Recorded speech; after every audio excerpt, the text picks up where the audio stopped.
Assalamualaikum warahmatullahi wabarakatuh. Sebelum saya menjelaskan tentang masuknya Islam ke Nusantara, saya akan memperkenalkan diri saya. Perkenalkan, nama saya Ahmad Zakaria. Saya dari semester 5 dan saya dari kelas F1. Di sini nantinya saya akan membahas tentang beberapa teori.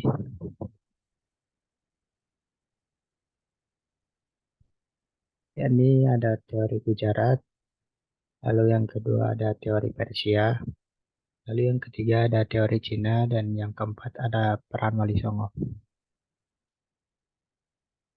Sebelum masuk ke dalam pembahasan, yakni saya akan jelaskan mengapa teori-teori tersebut bisa disebut awal mulanya Islam ke Nusantara. Teori Teori-teori yang berbeda tentang proses Islamisasi di Indonesia berasal dari gagasan para ahli sejarah yang dibangun dalam rangka menjawab beberapa pertanyaan yang mendasar tentang awal mula Islam masuk di Nusantara. Jadi, sebenarnya teori-teori tersebut, yakni ada tiga atau empat teori, yang tentang teori Gujarat dari Persia dan teori Cina, itu merupakan suatu gagasan atau suatu pendapat dari para ahli yang akhirnya diteliti kembali dan disamakan dengan para pedagang yang membawa agama Islam ke Nusantara. Lalu masuk ke topik berikutnya, yakni saya akan menjelaskan tentang teori Gujarat. Teori Gujarat merupakan pandangan yang menekankan bahwa asal mula penyebaran Islam di Nusantara dapat ditelusuri hingga daerah Gujarat. Landasan konsep ini pertama kali diusulkan oleh Pineapple pada tahun 1872 Masehi, yang merinci tentang catatan perjalanan Sulaiman, Marco Polo, dan Ibnu Battuta. Teori Gujarat ini kemudian diberikan oleh Sokhorgunye dengan dasar argumen seperti minimnya bukti yang menggarisbawahi peran bangsa Arab dalam penyebaran Islam di Nusantara. Pandangan Sokhorgunye ini berpengaruh besar karena dalam perkembangan berikutnya ia mendapatkan dukungan dari sejarawan Barat yang terkenal seperti Suterman, Bernard N. Beckley, dan lain sebagainya. Tapi yang terkenal yakni Mokete. Mokete yakni seorang sarjana Belanda yang menyebutkan bahasanya Gujarat adalah tempat Islam, tempat asal Islam di Nusantara setelah ia memperhatikan kemiripan dari bentuk batu nisan yang ditemukan di Pasai, Sumatera Utara, yang tempatnya yakni di wilayah Aceh.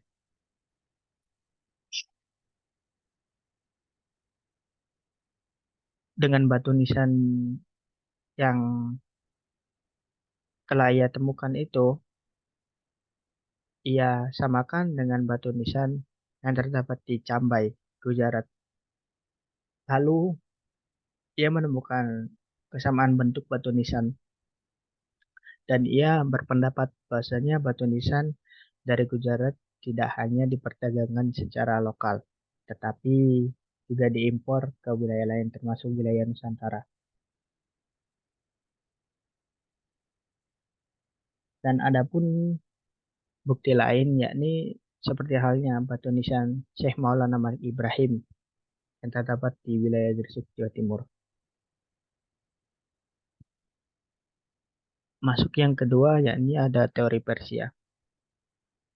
Teori Persia diperkenalkan oleh Husain Jajadiningrat dari Indonesia, yang memiliki sudut pandang yang berbeda dalam hal masuknya Islam ke Nusantara.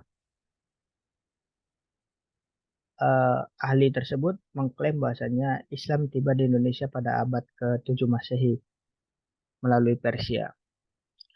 Fokus dari teori Persia ini Jadi pada aspek sosiokultural yang ada di kalangan masyarakat Islam di Indonesia yang memiliki kesamaan dengan masyarakat Persia. Di antaranya kesamaannya mencakup perayaan Tabut di beberapa wilayah di Indonesia dan penyebaran ajaran Syekh Siti Jenar pada masa penyebaran Islam oleh Wali Songo yang memiliki kemiripan dengan ajaran Sufi Al-Halaj dan Iran dari Iran Persia.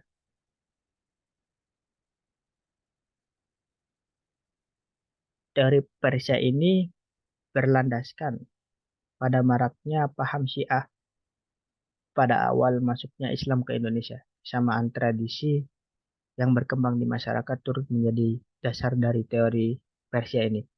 Salah satu dari bukti sejarah yang memperkuat teori Persia ini yaitu adanya peringatan 10 Muharram atau yang biasa disebut Asyura sebagai peringatan Syiah atau atas syahidnya cucu Nabi Muhammad SAW yakni Husain bin Ali bin Abi Thalib. Pada saat itu masyarakat biasanya membuat bubur syuro dalam memperingati peristiwa tersebut. Selain peringatan 10 Muharram, adapun bukti lain yang memperkuat adanya teori Persia, yakni penggunaan bahasa Iran dalam pengejaan huruf bahasa Arab untuk tanda-tanda bunyi harokat dalam Al-Quran eh, yang hampir sama dengan yang ada di Iran. Hal tersebut yakni memperkuat bahwasannya teori Persia turut juga masuk ke dalam penyebaran Islam di Nusantara. Lalu yang ketiga yakni ada teori Cina. Teori Cina ini meyakini bahwasanya peran dari orang Tionghoa pada penyebaran Islam melalui budaya. Masuknya Islam ke Indonesia terjadi pada masa pemerintahan dinasti Tang, kurang lebih pada tahun 618 hingga 905 Masehi. Masuknya Islam ini ditandai dengan migrasi besar-besaran Muslim dari Cina ke Asia Tenggara yang kemudian menetap di daerah Sumatera bagian selatan pada tahun 879 Masehi.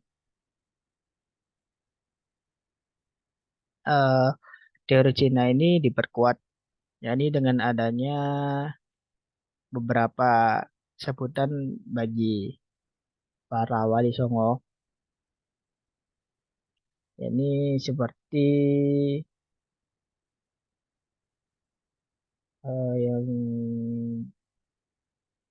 yang ada di Sunan Ampel dulunya eh, memiliki sebutan yakni Bong Sihu, yang biasa sebutan untuk Sunan Ampel, lalu untuk Sunan Gunung Jati Toh Abu.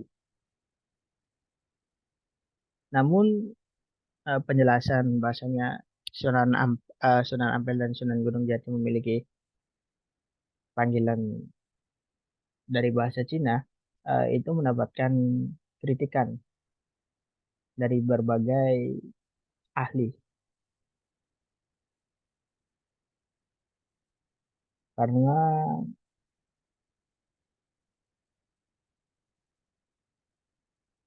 hal tersebut masih kurang kuat dijadikan untuk acuan bahasanya para Sunan adalah keturunan dari Cina. Akan tetapi, adapun Sultan-Sultan Demak, yakni yang keturunan dari Cina. Bukti yang memperkuat teori Cina, yakni pengaruh adanya budaya dan tradisi Cina yang berkembang pesat di Sumatera bagian selatan. Dan itu Raden Patah pendiri Kerajaan Demak juga merupakan asli dari keturunan Tionghoa dari garis besar ibunya. Bukti lain terdapat pada masjid di beberapa kota Indonesia memiliki arsitektur Cina. Contohnya yang bisa kita lihat di daerah Surabaya, ada masjid Surabaya, lalu ada di Pandaan Pasuruan. Masjid Cinghu ya. Masjid Cinghu sama halnya seperti yang di Surabaya. Ini masjid yang seperti berbentuk arsitektur Cina, tapi tetap bangunannya tetap masjid dan tetap digunakan untuk beribadah. Lalu yang terakhir ada peran Wali Songo.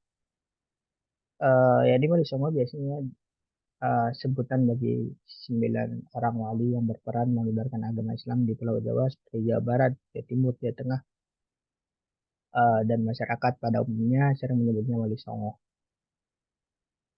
ataupun biasanya disebut Sunan seperti Sunan Ampel, Sunan Kalijogo, Sunan Gunung Jati, Sunan Muria dan lain-lain. Eh, para Wali Songo ini sering kali memadukan seni budaya lokal dengan ajaran Islam. Contohnya seperti wayang, dan seperti Pemawang Jawa, seperti serta upacara adat yang digabungkan dengan ajaran dan makna-makna Islami yang ada di dalamnya. Metode dakwah yang digunakan oleh Wali Songo sangat lembut, damai, dan tanpa unsur paksaan yang dapat membuat masyarakat Jawa bisa menerima kehadiran para Wali Songo pada waktu itu. Dan ajaran yang digunakan yakni secara sukarela. Dan adapun kegiatan Wali Songo yakni pembangunan masjid, ada pembangunan tempat ibadah atau langgar itu secara besar-besaran yang dijadikan untuk mengajarkan nilai-nilai ajaran dalam agama Islam.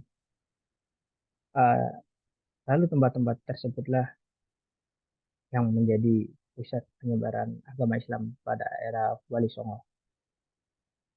Peran Wali Songo ini sangat cukup dominan, baik dari dakwah secara lisan maupun dari tulisan.